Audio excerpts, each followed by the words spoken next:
Shrouding the Heavens episode 99. Do you know how arrogant Yifan is? He actually suppressed the leftover men and women in front of everyone.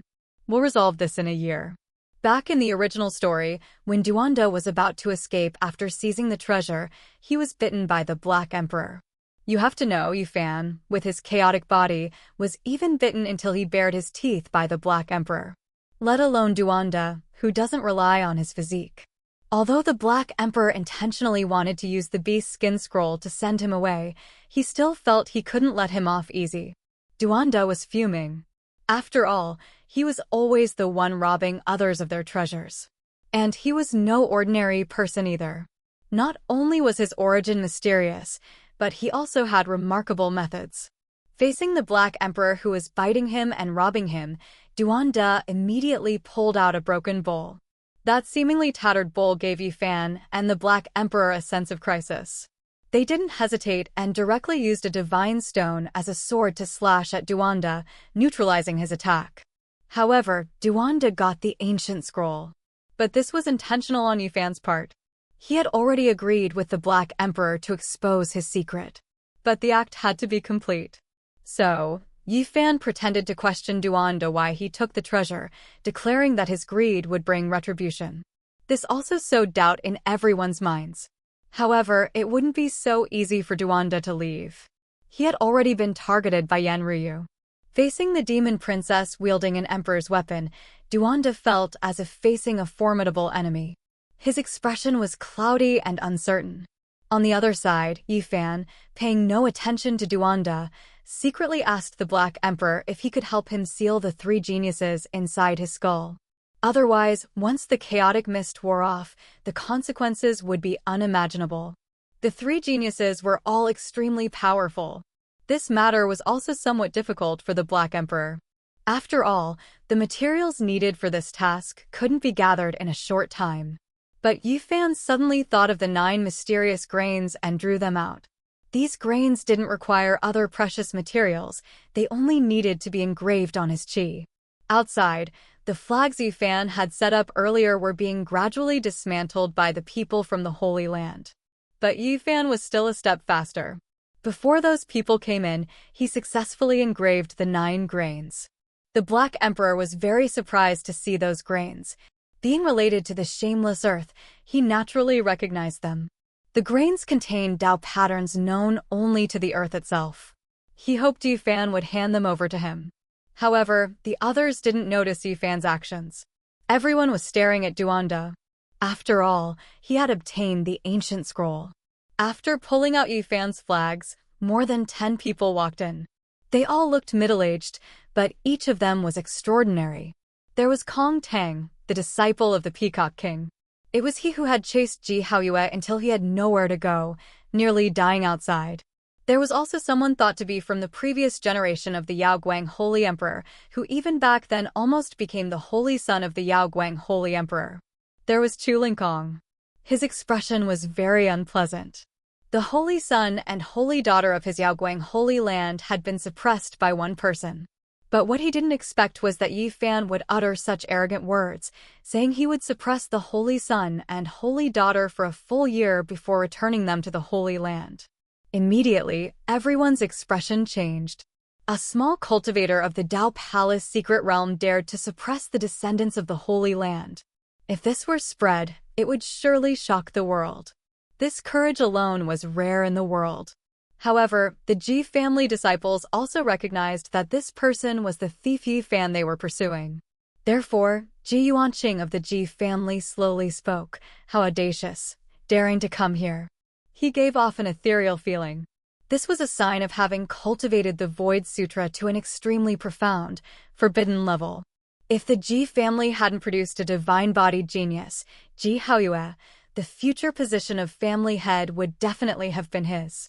And when others learned that Yifan had single-handedly suppressed the Yaoguang Holy Son, the Yaoguang Holy Daughter, and the Golden-Winged Rock Prince, even those who didn't get along with them had to admit that Yifan had a place among the younger generation. But the conflict still existed. Linkong directly demanded that Yifan release them. Yifan naturally wouldn't comply, using the ancient characters as his trump card. He didn't think these people would actually dare to make a move. He even bluntly said, "I've decided to keep these three. I want you to stop hunting me down for this year and stop searching for my whereabouts.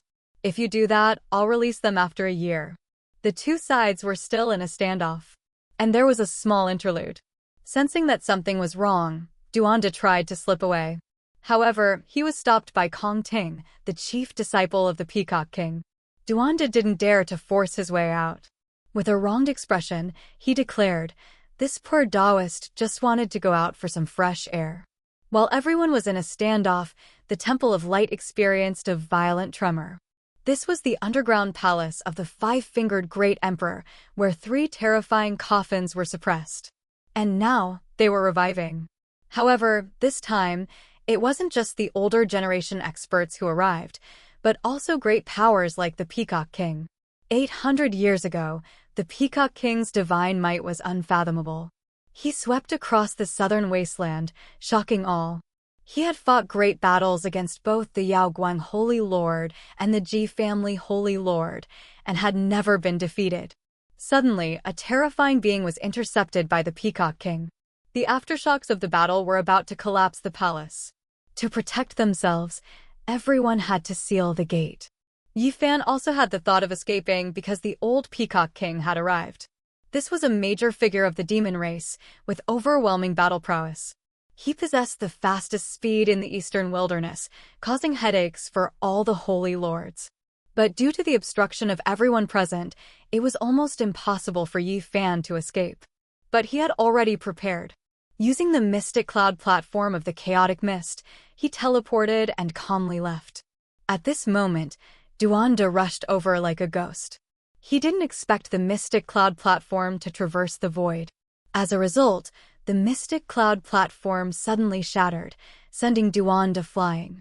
Thus, the news of Yi Fan suppressing three prodigies and escaping unscathed instantly shocked hundreds of oases and spread throughout half of the northern territory. After all, the golden-winged rock prince and the Yaoguang Holy Sun were people expected to walk the path of a great emperor. But they were ruthlessly suppressed by an unknown little cultivator. Ruthlessly suppressed. Gradually, the things Yi Fan had done fermented. This person, not famous in the Northern Territory, suppressed three peerless prodigies, arousing the curiosity of many. And his various deeds became known to everyone, burning the supreme elder of the Ji family, becoming sworn brothers with the old lunatic. Most importantly, he possessed the myriad things origin energy. This most crucial piece of information touched the nerves of many. Many people wanted to find him, especially the Zhou family. Their desire for the sacred object was even deeper. Meanwhile, many forces in the Northern Territory issued wanted orders.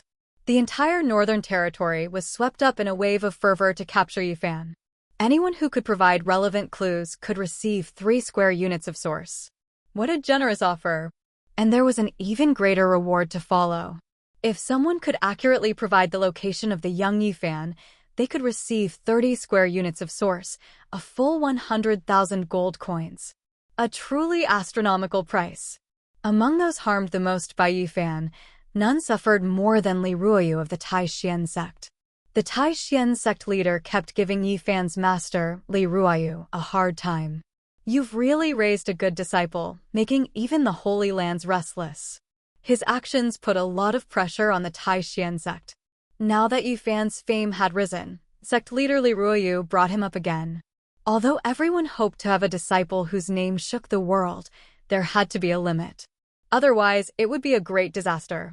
Meanwhile, Huang Yunfei was asking Li Xiaoman about Yi Fan. "Junior sister Xiaoman, what kind of place is your hometown? I want to hear about it." In a courtyard in the Northern Territory, Ji Ziyue was also gnashing her teeth in hatred.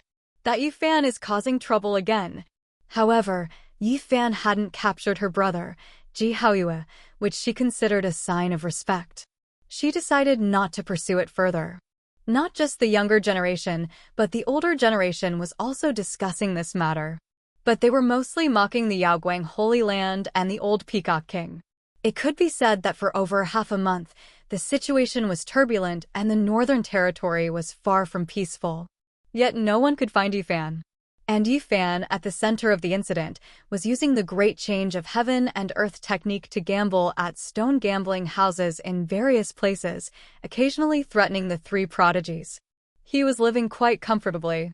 Countless people wanted to find him, but he had embarked on the path of searching for the 9 secrets.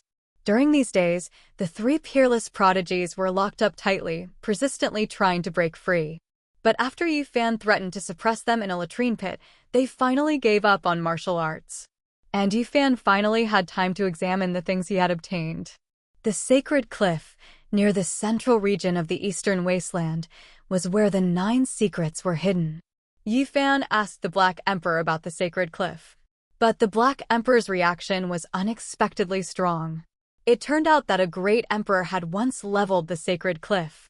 It was rumored that there was a fallen, fully formed chaotic body there. However, the sacred cliff wasn't going anywhere. Yi Fan's most important task now should be improving his cultivation. Of course, the resources he needed for cultivation were immense. He had to go to various places to gamble on stones. He quickly accumulated enough resources to advance to the 3rd level of the Dao Palace realm. But he was still not satisfied. He wanted the resources needed to advance to the 4th level of the Dao Palace realm. Relying on stone gambling alone wasn't enough. It was time for him to go to the Holy City. Yi Fan cultivated leisurely, but Donghua was suffering greatly.